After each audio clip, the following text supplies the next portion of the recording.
2005, 15 hurricanes devastated Atlantic coasts. Can the scientists take control of nature before it happens again? Thousands lie dead. Can you seriously tell me that human beings should be attempting to control the weather? We're not ready. I say you are. What about side effects? This is how it's gonna be. It's your word against mine. She's gonna make landfall as a Category 3 hurricane. In New York. Superstorm, science not fiction. Sunday at 9 on BBC One.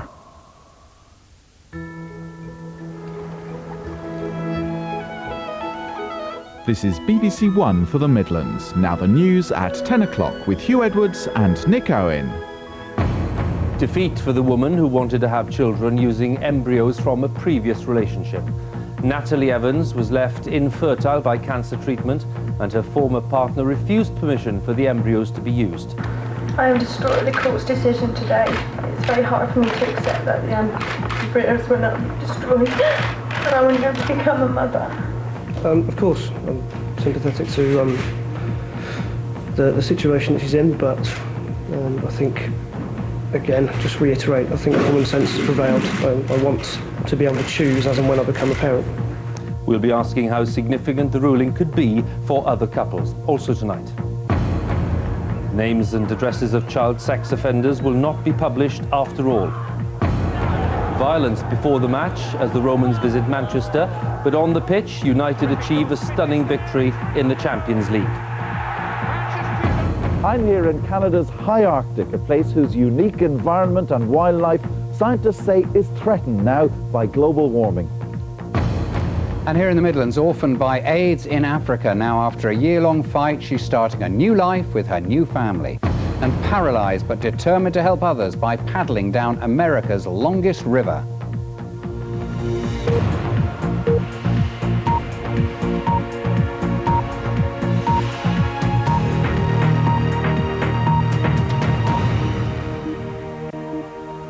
Good evening. A woman left infertile by cancer treatment has lost her legal battle to become a mother using embryos created with her former partner. Natalie Evans and Howard Johnson split up 5 years ago, and since then he's consistently objected to the embryos being used. The European Court of Human Rights ruled against Ms Evans today, as Sophie Hutchinson reports. If I could ask one question at a time, I will try and field them as carefully as I can. Inconsolable with distress, Natalie Evans, seen here soon after losing her battle to try for a biological child of her own. Eventually she found the courage to make a short statement. I am destroyed by the court's decision today. It's very hard for me to accept that the embryos were not destroyed and I wouldn't have to become a mother. Whilst a lot has been said about the rights of Mr Johnston, what I was fighting for was my right to be a mother and the right to the embryo. For her former fiancé, Howard Johnston, a very different emotion. The news that the frozen embryos could not be used without his permission was what he'd been hoping for. It's just really one of relief. I feel that, again, it looks as though common sense has prevailed. Natalie Evans and Howard Johnston met 8 years ago and got engaged. 2 years later, she was diagnosed with cancer, and doctors said her ovaries should be removed. Mr Johnston's sperm was then used to fertilise her eggs and 6 embryos were frozen. But then the couple separated and he withdrew consent for the embryos to be used. Miss Evans fought the decision, but the High Court and Court of Appeal rejected her case. And now the Grand Chamber of the European Court of Human Rights in Strasbourg has done the same. It decided that UK law was in line with human rights when it had ruled that both parties must give their consent in order for the embryos to be used. I pleaded with him and asked him, please rethink, and he didn't. But nothing's going to change his mind. Of course, I'm sympathetic to the situation that she's in, but I think, again, just reiterate, I think common sense has prevailed. I want to be able to choose as and when I become a parent. Despite ruling against Miss Evans today, the judges at the European Court acknowledged the painful circumstances of this case and expressed their great sympathy for her. But many agree it was the right decision.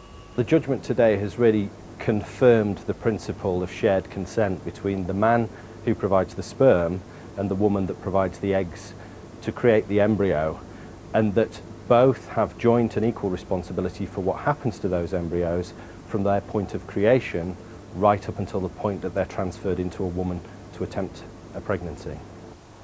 So time has now run out for the 6 frozen embryos at the centre of this struggle. The legal maximum 5-year storage period has been reached, and with no change to the law forthcoming, they're expected to be destroyed within the next 28 days. And Sophie's with me now. Sophie, what does this mean for women who are considering fertility issues and who may be undergoing the kind of treatment that we've heard about today? Well, it basically means that women cannot rely on being able to use in the future a frozen embryo because their partner or former partner may have changed his mind on that issue. But the good news for women is that they may not need to freeze embryos. They may now be able to freeze unfertilised eggs. In the past, this was terribly difficult because when unfertilised eggs were frozen, the ice crystals actually shattered the egg. Now, science has made tremendous progress on this issue over the past 3 years, and it is now possible. And this is seen as a very good way for women to preserve their fertility in a more independent way. Okay, Sophie, thank you very much. Now, plans to publish the names and addresses of child sex offenders in parts of England are not to be introduced after all. The Home Office has let it be known today that a version of America's Megan's Law is not appropriate here. But in 3 pilot schemes to be introduced soon, there will be more scope, apparently, to check the criminal records of people with access to children. Mark Easton, our Home Editor, is here with more details. Yes, thanks, Hugh. The threat from paedophiles is actually among the public's greatest concerns. In a recent poll, 8 out of 10 people said they wanted information about child sex offenders in their neighbourhood. But today, the Home Office made it clear that they've effectively abandoned the idea of a British version of what's called Megan's Law. Instead, they're planning to pilot a scheme to allow very limited extra access to information. A government minister was sent to America to see Megan's Law in action. In this Californian town, the community has risen up against a convicted paedophile now living in their midst. His details and those of all child sex abusers are available on the internet. Here, the government's been under pressure to introduce something similar, with the News of the World leading the press campaign. But today it became clear the Home Office will allow only a small number of private citizens to check whether someone appears on the sex offender database. For instance, single mothers who paedophiles have been known to befriend to gain access to their children. There are already provisions for single mothers to be informed if someone in a relationship with them is a sex offender. Police and probation do that all the time.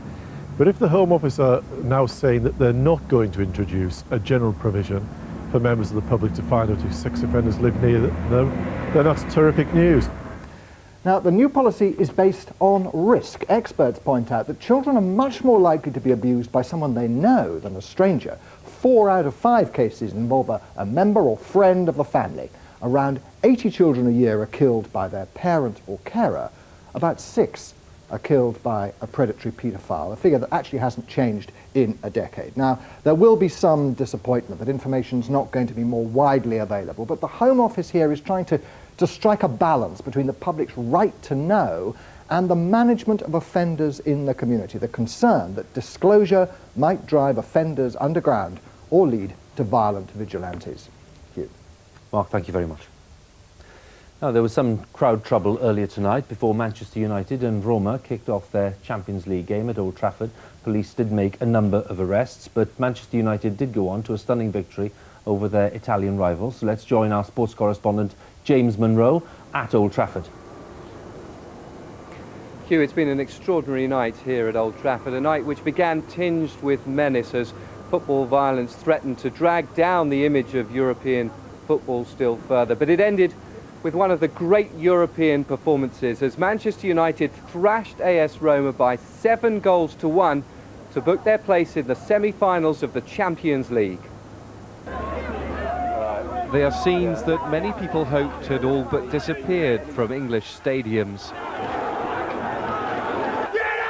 Rival sets of fans taunting each other.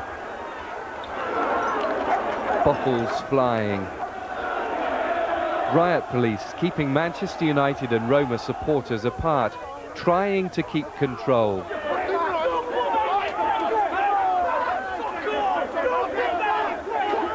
Just all the Roma fans are just all, you know, come on all the time. They're throwing things, they just go, you're just like, come on all the time. I've seen a gang of so-called Reds fans, if you can call them fans, kicking 7 bells out of 2 lads who were lying on the floor. What do you feel about that? I think it's a disgrace. I don't use my ticket because I don't want to go inside the stadium. It's dangerous from our point of view.